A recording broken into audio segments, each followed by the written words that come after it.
Holy sh**. Okay, so Apple just released a video and it says that Final Cut Pro and Logic Pro will now finally be on the iPad. This is a day that I've been waiting for the longest time. My approach on this is a little bit different. I don't think that this will replace desktop editing, editing on a PC or a Mac.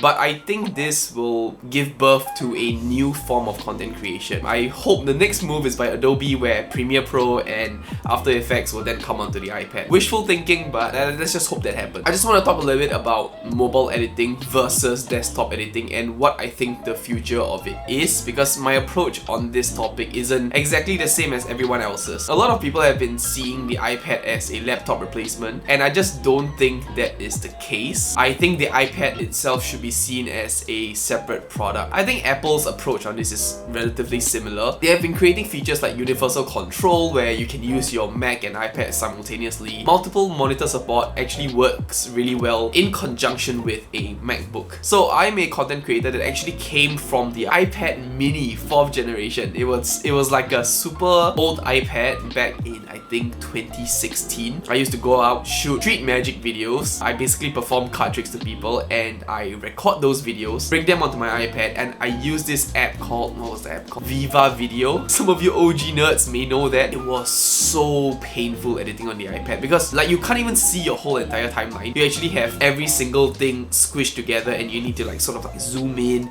pinch, and like really get a precise placement on where you want to cut your video. Second of all, it's that there are no shortcut keys, there are no keyboard support, there's no cursor support back then as well. So I think a lot of you that use CapCut may sort of understand where I'm coming from, where it's fun, you can do a lot of things on CapCut because the AI there is so powerful. It's so easy to just slap a video you shot on your phone onto CapCut and create something that is actually usable online. So if you're a person who edits more seriously on a desktop, I don't think that's going to really translate over to a mobile experience for you because you're pampered with a keyboard, a mouse, a nice big screen to work on. And if you're a person who edits on a laptop, you're just used to that sort of workflow. For someone who is trimming a 12-minute feature-length documentary, you need these shortcuts to really speed up your workflow. You can't be maneuvering on an iPad or a phone. So there's always been a very clear definition of what mobile editing is and what desktop,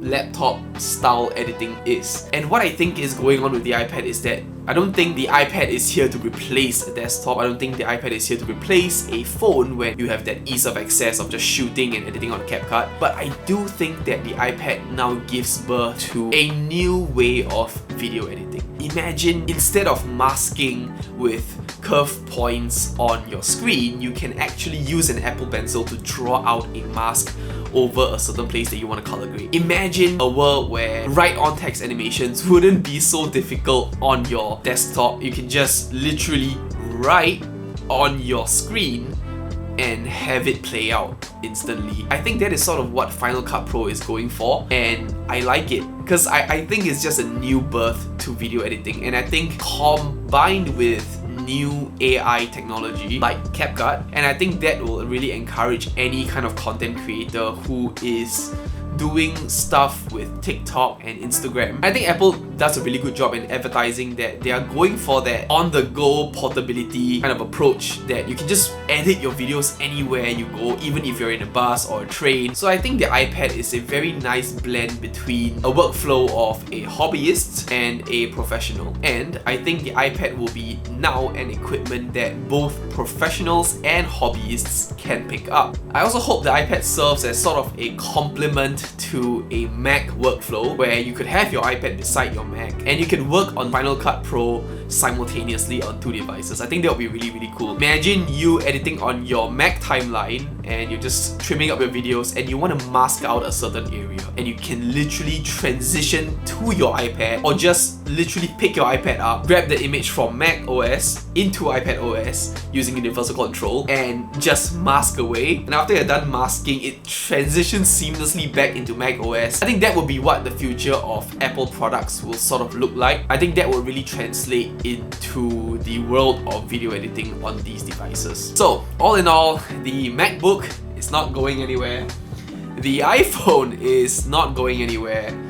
The Mac behind is not going anywhere, and the iPad is now just a new addition to the family, and I think it's a new way of content creation. Like, to use the Apple Pencil to switch between shortcut, to mask stuff, to draw stuff, to animate texts. I think it is a whole new way of video editing, and I'm very, very excited to see it. So yes, I will definitely be downloading Final Cut when it comes out on May 23rd. And I'll definitely be telling you guys my thoughts on Final Cut on the iPad. So Apple, good job. I really like what you guys are doing, and I can't wait to see Final Cut on the iPad. Not Logic Pro though. I don't really care about Logic Pro. Alright, bye.